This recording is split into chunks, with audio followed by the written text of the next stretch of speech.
that's pretty prevalent today, which is attacks coming in through PowerShell.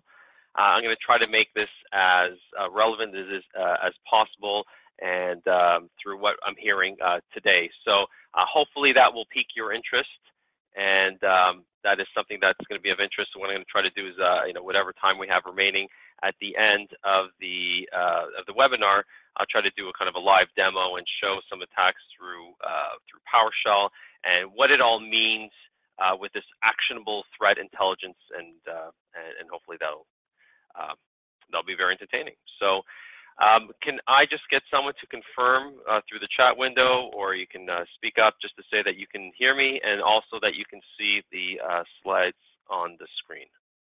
Yes, we can. All right, thank you, Francis. All right, so what we mean by the power of threat intelligence. So again, just very quickly, the company that I represent is Carbon Black. You see the slightly older deck here, so you see Bit 9 plus Carbon Black. We recently went through a name change. So Carbon Black, what we're in the business of is us protecting endpoints, provide detection, response, and protection for your endpoints, and that's kind of our viewpoint. I want to talk about something that's a little bit more general, not necessarily product specific, but this whole notion of threat intelligence, but more importantly actionable, and what that means to us and how we can make better of choices that we make in terms of defending our own environment. And where I want to start off with is that a compromise is inevitable. It's not so much of a scare tactic. It's not just the line that I want to throw out there. If you speak to any security expert, they all agree. A compromise is inevitable. And I'm always going to draw parallels between the digital world, which is what we're focusing on today, and the physical world. If we talk about physical security and digital security, there's a great many relationships between the two of them. And if you think about anything that you're trying to defend, if we think about our own home, something near and dear to our hearts, even with the best defenses, with the fences that literal fences that you can put around your house, alarm systems that you put in place, a guard dog, chains, bars on our windows, so on and so forth, even with our best efforts, it's still not 100% foolproof that nothing can break into your house. Much like our digital computers, our computers in the digital age, a compromise is inevitable. And the simple reason being is that the attacker only has to be successful once. But us as defenders, if we're going to do, we need to be, we have to stop 100% of the attacks. So if you're keeping score on attackers versus the rest of, the good folks out there, the attackers always have the leg up. They choose when they attack. They choose their weapon of choice. They can test. They have the luxury of time to test all their attacks. So this whole notion of a compromise is inevitable, and you don't know the makeup of the attack ahead of time. So the question is, how do we put ourselves in a position to best detect, best respond, and if possible, best protect our environment from really these attacks that you can't see, which is going to lay down the foundation of the rest of what I'm talking about with threat intelligence. So I want to start off with the foundation here is that we can't respond to things that you can't see. So what I mean by that is, typically, if you think of the defense solutions that we have out there, or how we need to defend our environment in general, you need to understand, or you need to know about the makeup of the attack in order to detect the attack. We need to know about the bad. We need to understand how attackers work, think, and what techniques they've used, and things that the research have shown, and implement that, and somehow be able to turn that around and look into our environment and see if that happened in our environment. But the problem is, if we don't know what the makeup of the attack looks like, how can we possibly detect and respond to that type of thing? So the foundation of everything that I'm going to talk about moving forward is predicated on having all the data available in front of you to be able to do that type of analysis. And when I say all the data, it means recording the data on every activity of all the things that are happening on your endpoints. And when I say endpoints, I mean servers, desktops, and laptops. You have to record everything. And this is the mindset that we all need to be in today. And if we can draw that parallel to the physical world, if I'm a owner of a corner shop, a convenience store, for example, I don't turn on my security video camera when I think I'm going to be robbed. I turn it on constantly. It's always on. It's always pointing to the entry points in my environment. It's pointing at my store and continuously recording everything, so that when an event happens, I think somebody stole something, or when it's very evident that somebody stole something, I can roll back that tape and I can see exactly what happened. So very similar to what we see right here. What we're doing for our endpoints is you need to record everything, anything that ever launched, all file processes, file modifications, registry modifications, network connections that were made, process injections. It's all those things, all those events, all those attributes that let us know exactly what happened on the endpoint. So that is first and foremost the foundation of what we're going to be talking about next. At that point, we also need to understand, and so where I'm going right now, I'm kind of building up to what I mean by threat intelligence, action, to make that actionable, make that pop. And so this is kind of where we're headed towards. And where we've seen things in the past when we've recorded activity on the endpoints is, and again, I'm kind of building out, traditional scanning, and then where we're building up to, being able to record everything and then layer on threat intelligence. So if you think of traditional scanning, and you see those little black dots there on the screen, traditional scanning looks for known bad, right? Think of antivirus, right? Antivirus is going to scan through, and any new file that comes in, they say, all right, is this file known bad? Do we know about it? If not, then we let the thing run through. So really, in terms of visibility, you're getting kind of a spotty picture of what's bad in the environment. Now, if we have continuous recording, we record everything. But now, everything that's being recorded, it's all black dots. There are no gaps. We know everything that happened. However, it all looks the same, right? It's just simply activity that's happening on the endpoint. Now, if we start layering on intelligence with that continuous recording, then things start to pop out. So of all the things that were recorded, if we think of our black dot analogy, or the picture that we have on the screen right now, we start seeing different colors. We start seeing patterns. Not quite patterns, but certain attributes or certain dots start to pop out, and we kind of know what to focus on. We have, in this case, representing suspicious behavior, suspicious files, absolutely known bad files represented by the different colors. And then as soon as you layer on not only intelligence with continuous recording, but prevalence. Prevalence meaning, did it occur often? Did it occur some of the time? On which endpoints? Is it just on the servers? Is it just on the endpoints? Once we start layering on prevalence, then the picture starts to become a little bit more apparent, and we start knowing which ones we want to concentrate on. Which events do we want to start concentrating on? Now, if you layer on relationships with prevalence and intelligence, threat intelligence, and you layer that on with continuous endpoint recording, there is a very clear picture as to what has transpired in our environment, what is currently happening in our environment, and therefore allows us to respond quickly and effectively, and in turn making our environment more secure. And what I mean by relationships is not just is relationships between machines, relationships between the processes, relationships between what a process, not just the process itself, but what it did. The fact that a process launched, made a network connection to a potentially malicious site, well, that's something that's pretty interesting. But what if I told you that same process modified tens of thousands of files?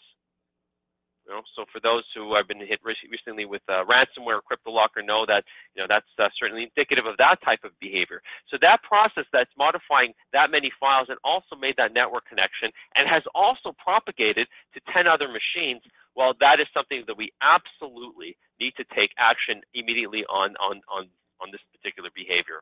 So that's just a quick and dirty example of what we mean by start layering on intelligence with continuous recording. Now, traditional, right? So we talk about traditional scanning is only scanning for known bad. With Carbon Black, again, with Carbon Black, what we're saying is that you can layer on intelligence with the continuous recording to really understand exactly what's transpiring. Now, the other side of that too, if you forget about scanning, forget about if we didn't even have that scanning, some of you may already subscribe to threat intelligence. Now, threat intelligence, I'm going to get to exactly what we mean by that, but it's actually telling you about what's bad out there in the world. Now, that information in itself isn't quite useful. It's just simply information. You might get, you might get a PDF document. You might go to a website. You might read in the newspaper about, the latest threats that are out there and what's happening. Now, you quickly turn around and say, hey, is that happening in my environment? So in a sense, that threat intel might be good intel, but it's not actionable. You don't know if that's, if that happened in your environment. So what we're trying to do is bridge that gap. All right. So what we're suggesting is what an enterprise needs is an aggregate of threat intelligence from different sources. Right now, we're starting to get to the meat of what we mean by threat intel and the kind of content that's going to be useful for enterprises. Now, it can't just come from a single source, right? I mean, there are companies that provide fantastic threat intelligence. However, it all comes from a single source. Now, if you had an aggregate of threat intelligence, that's better. If you're part of a community that shares threat intelligence, you're going to be that much better. So that's what we mean, by those 2 points. And finally, apply that threat intel to their systems. So if you have it from multiple sources, so we have a wide range of threat intel, maybe from our peers, we're sharing that intel from the community, and then we can apply that to our own systems, basically answering the question of, am I affected? Is how we feel is the right way to go when it comes to, again, that actionable threat intelligence. So what you need to do is receive that full spectrum of threat discovery, right, commodity and advanced. Now we're talking about different classifications of threat intel. Well, we have, sort of traditionally the IOCs. When you see IOCs, we mean indicators of compromise, behavioral aspects. So these are items that, before I get to reputation, let me finish with indicators. These are, in a sense, static indicators of known bad. Examples might be file hashes. Examples might be malicious IP addresses, malicious domains. You see there are patterns of compromise. I want to focus on that as well. Patterns of compromise let us know about bad behavior. Now, the only way you can detect bad behavior is if you're actually monitoring behavioral aspects so that you can apply that. So that's, again, precursor to that. When we talk about indicators in terms of content of threat intelligence, that's what we mean. Reputation. Wouldn't it be good to know that of things that are launching, activity that's happening in our environment, and weed out the ones, filter out the ones that are reputable, kind of cut out that noise.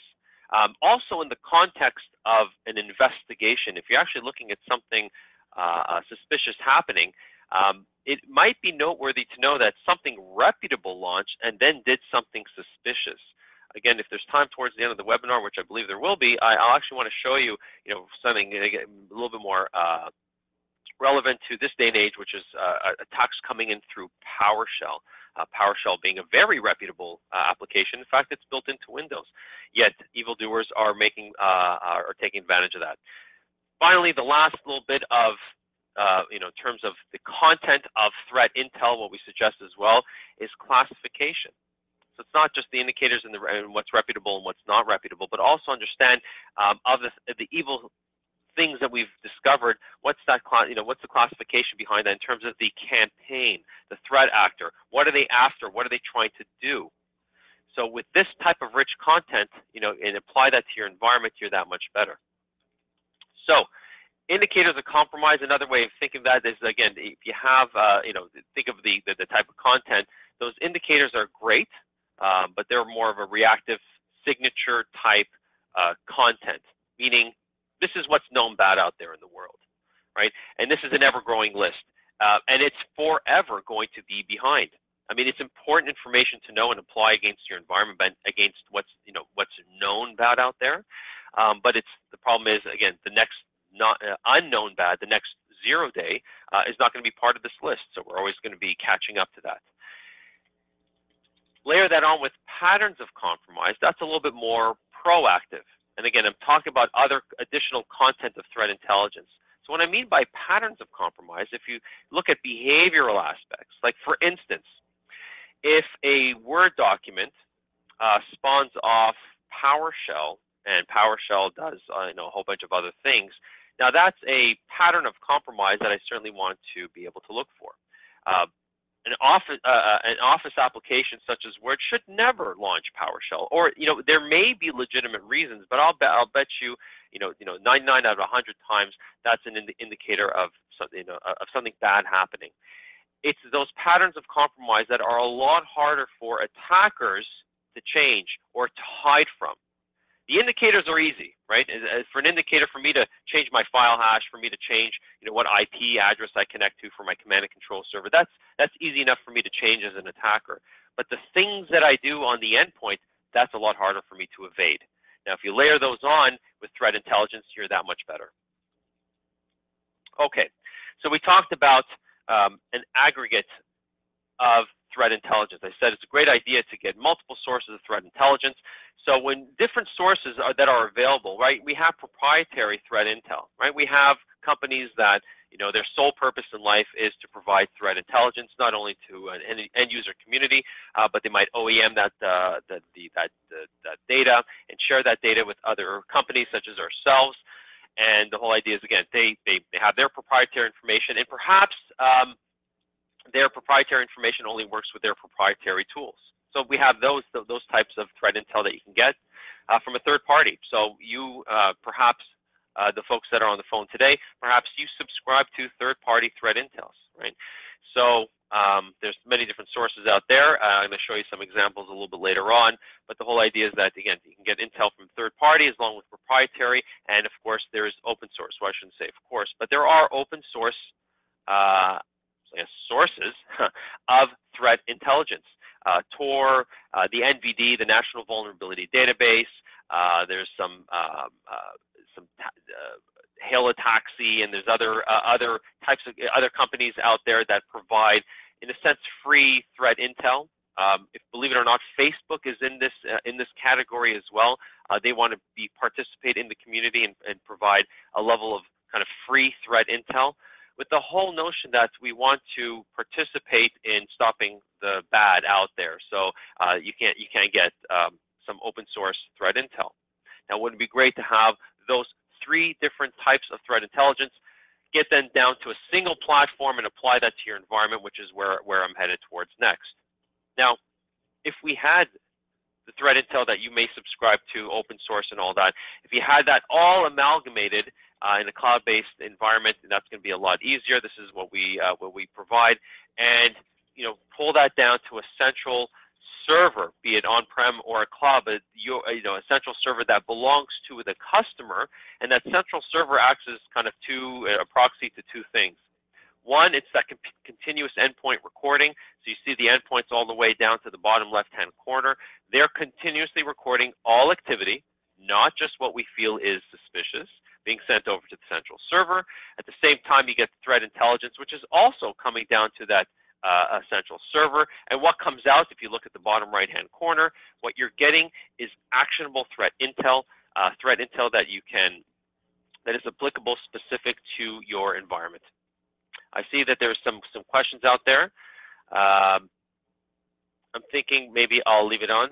Oh, no problem. Brent, not a problem at all. What I'll do is I will read those questions towards the end and try to answer them, if that's all right with everybody. Okay? Sounds good. Thank you. No problem, Brent. So, so where was it? So actionable threat intelligence, right? We have information coming in and out there. So I did see that there's something to do with APIs in the question. So I do want to mention the fact that this whole thing is built on a giant API, which we're going to get to in just a moment as well. So just a kind of a heads up on what the answer to that question. So so what is it that is provided from this threat intelligence, what we call the threat intelligence cloud? Again, is all the amalgamation of all those indicators, those patterns, the reputation, context to attack. Again, we provide sources. We are also a source of threat intelligence along with everything else. That's all integrated with the platform providing that continuous endpoint recording. Now, we also want to talk about community. Right, so that's the bottom part of that slide right there, talking about community. So we, one of our mantras is that you can't go at this alone. We completely subscribe to the notion that we need to be part of a greater security community. We believe in sharing the data. We believe in sharing that threat intelligence.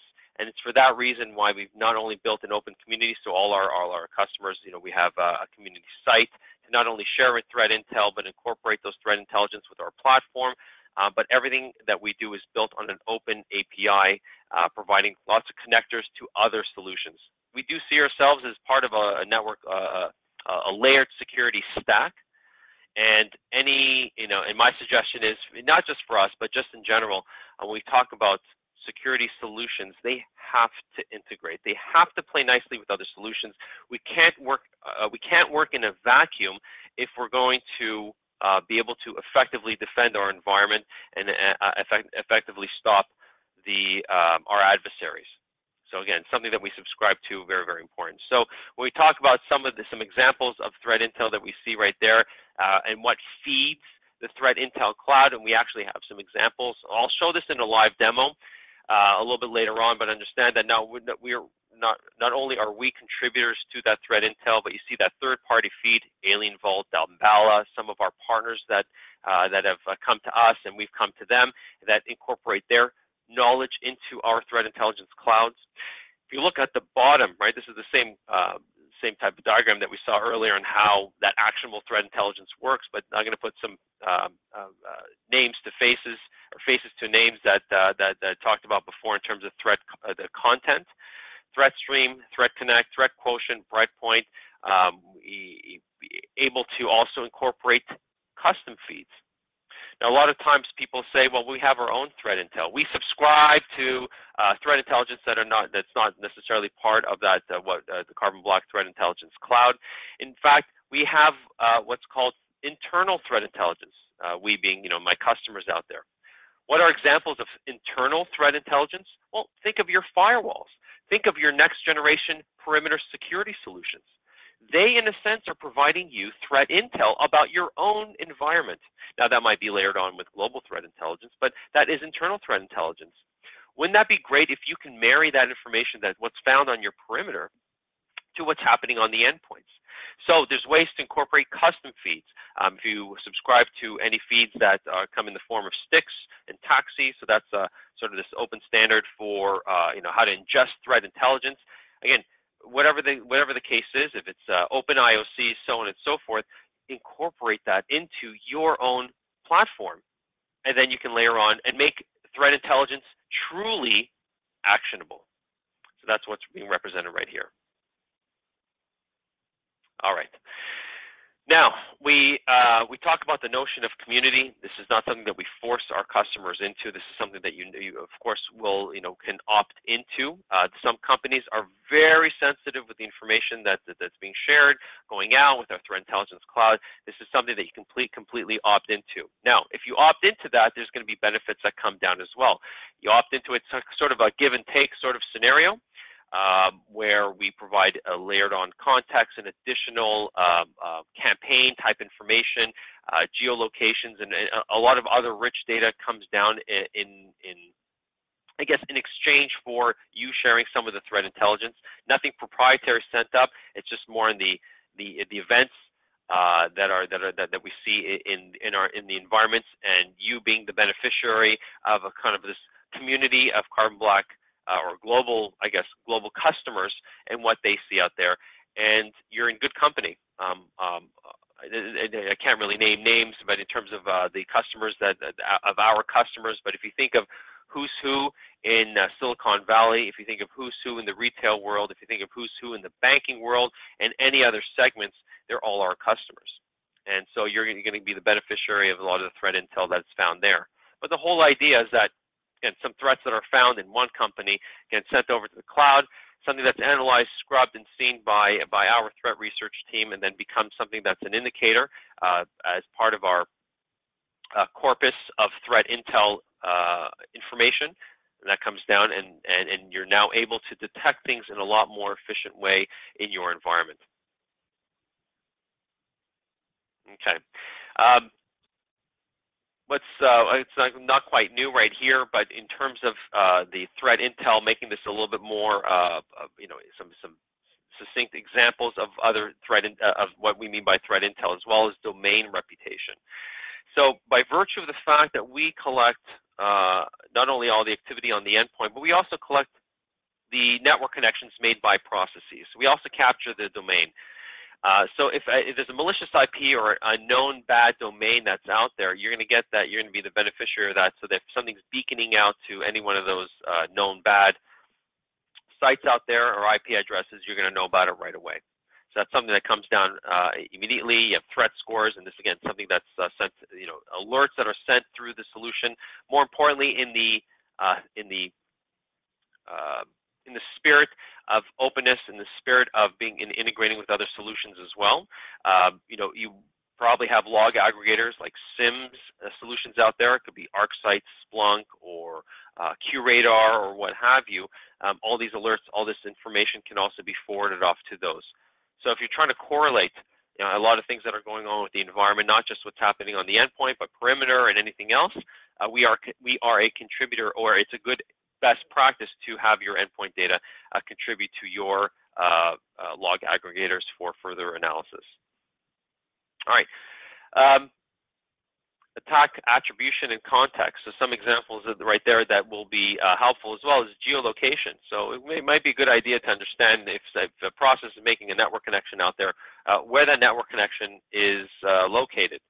Now, as a stealthy attacker, I'm going to try to hide my tracks and kind of bounce around from different countries. But essentially, knowing where things are beaconing out to which geolocation is extremely useful as well in the context of an attack, as well as the attack classification, which is what you're seeing all the way to on the right-hand side. This is an example of what comes down if you contribute to the community. This is a specific area or specific data classification that we provide to you in exchange for that, which is the attack classification. So you can understand that if this particular attack is part of a larger campaign, what are they after? What's their motivation? So you get to learn a lot more about what happened with this specific attack. Okay. And here's sort of an expanded view of that enriched threat intelligence that's out there. And this is a part of our partnership with Damballa. So just a shout out to them. All right. So we've gone through what I wanted to, the main points around actionable threat intelligence. The whole point is that not only do you get threat intel from multiple sources, being open source and proprietary, and from us and from your, things that you subscribe to, things that, I guess, user-created threat intel, whatever the case is to be able to not only have that information at your fingertips, but also be able to map that immediately and automatically with what's happening on your endpoints. So the next time you open a paper, and I'm going to show you an example of an article that we're talking about, and actually go through a live demo right here of things that happen out there through PowerShell, right? So if you take that example and you read about it, or you subscribe to Threat Intel, maybe you receive an email that says, hey, this is the latest attack, and these are some things that we know about it. Maybe they'll give you some file hashes. A lot of times, Threat Intel, they'll say, here's a list of known files that are out there, and this is where they're located, and here's the file hashes. You might be so lucky as to get information like that, but that's useless information. If you can't go back to your environment and say, are we affected? Does this affect us? So if you had that continuous recording, then you can quickly and instantly know whether that's that your environment is affected. And it's this type of platform that we encourage our customers to go through. Again, just more of as best practice. Of course, we provide this type of platform, but in terms of best practices, this is something that makes sense to us. And we encourage others to be part of the community, to share that threat intel, and let's not go at this alone. Let's try to stop our adversaries altogether. All right. So with that, I just want to turn and see if there's. I'm going to turn to this question. I'm going to take a second just to read the question and have an opportunity if anybody else has any questions. And I'll try to answer them right now. And then I'll actually show some of what I mean by actionable threat intelligence and these things kind of in action. So Brent, you sent over a question. I'm just going to read it right now. What is the API for a threat intelligent historian? Data forwarders, surveillance stats. Some of these questions may be too long to answer in the actual meeting. So if you want to answer some of them offline, that's cool. All right, no problem. If I can tackle this right now.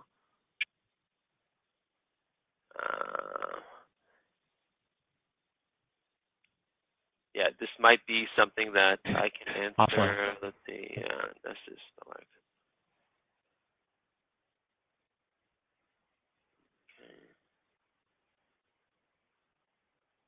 All right. The API, just a little bit of information around our API. So the thread, so again, the thread intel comes to our cloud. Where it comes down is, again, all through API calls that come down to our own platform. So just to understand, the API itself is something that we publish. If anybody's curious, we publish everything on GitHub. So for those who are technically adept, familiar with GitHub. GitHub is a resource, is a sort of a repository for code. We post everything up on GitHub. So we actually have if you go to github.com/carbonblack, our full API is published. It's a REST API, if you're familiar with that. So that's, again, standard and a great use of ways that you can ingest our information, published information via this particular API. And we have many, many different examples right here. The Carbon Black API, for example. Actually, let me just go to feeds for show this API example right here. So not only do we list it all out, how we do, how our feeds work, what type of information can be ingested in our feeds, but leveraging that is, again, completely and fully published. Plus, we have, again, a community of people that are posting different examples.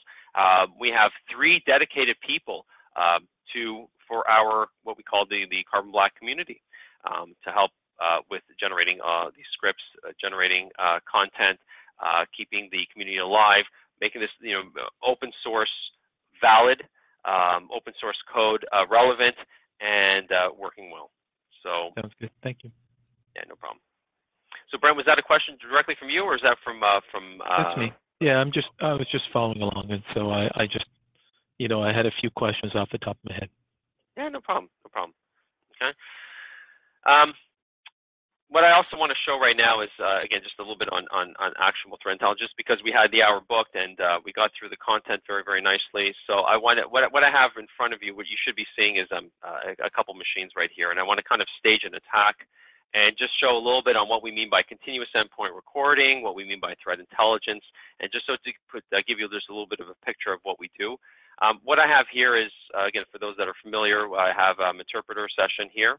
So this is going to represent the evildoer, represented by the evil eye. I also have an endpoint right here, which is a Windows 7 workstation.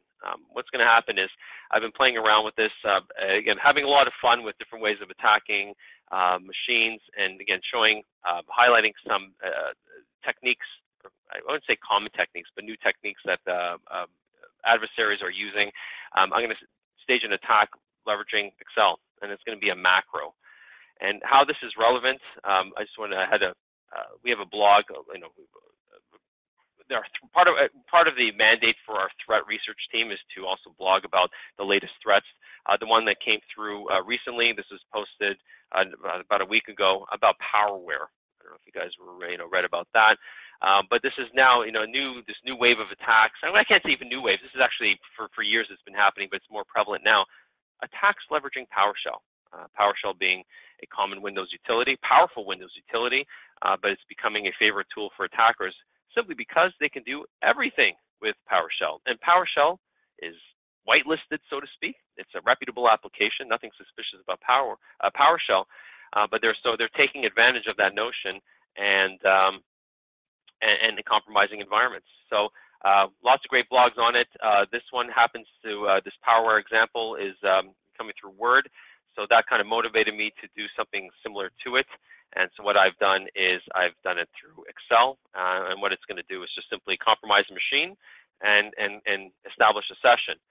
So again, for those who are familiar with this, I'm going to stage my attack right now. So I'm on my attacker's computer. I'm sort of waiting for that malicious Office document to make a connection over, and then I'll establish a successful session over to that particular machine, and then I want to do something about it. I want to issue commands. I want to basically show how I can own that particular computer.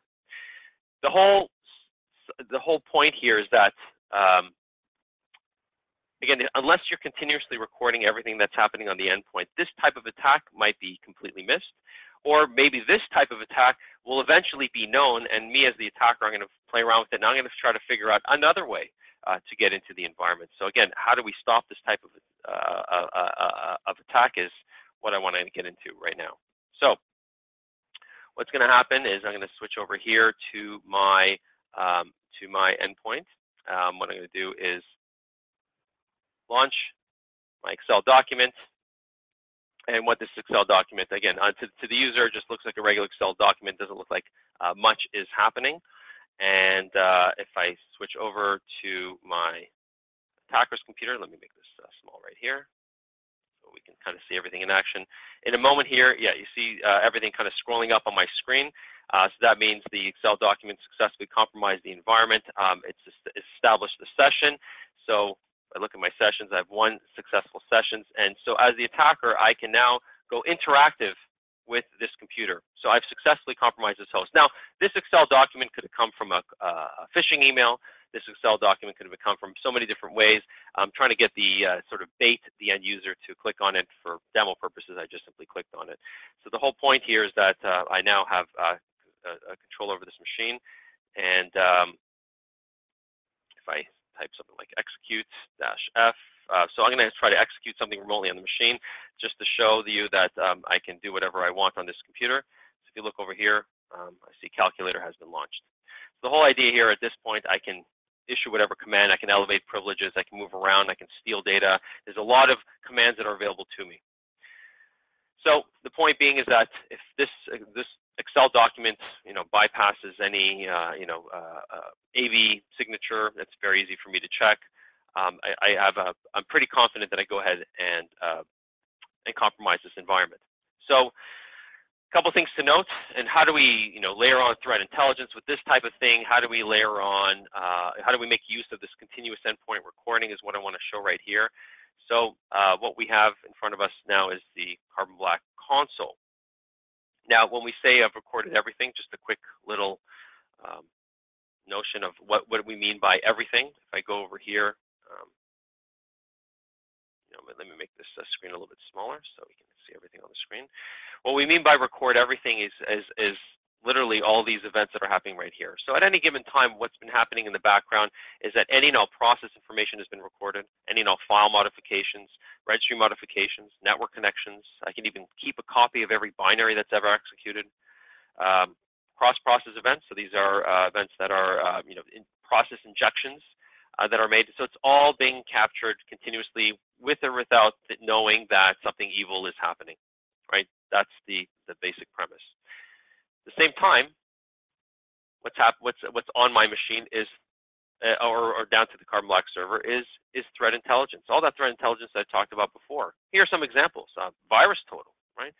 Virus total being the amalgamation of 56 virus scanning engines, letting me know about the verdict of anything that ever launched is matched against virus total. So our customers typically have 1 AV. We have the verdict of 56 AV scanners out there. So in terms of known bad, this is a great resource to have. Abuse.ch, letting me know about malicious IP addresses, command and control servers, domains such as and things of that nature. Malware domain list. ER being enterprise response. This is coming from our own threat intel. So this is Carbon Black threat intel of various sources. Threat Connect, Alien Vault, advanced threats, right? So this is us giving you suspicious application behavior. So remember those patterns of compromise that we talked about earlier.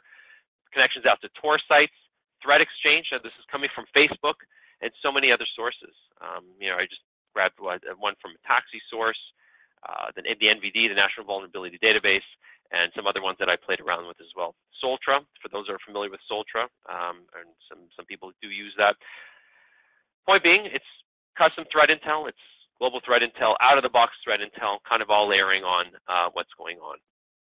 So in terms of what happened right now, so if I look at, let's say, advanced threat, I'm going to click here and say, hey, we have an alerts page, we have a dashboard, we have like all that behind the scenes. I'm kind of short-circuiting all that just to get to the point of what it is that we've recorded, matched with threat intel. So if we look at the threat intel, I'm going to say, hey, do I have any processes that have matched that? You can see how many times I've ran this demo.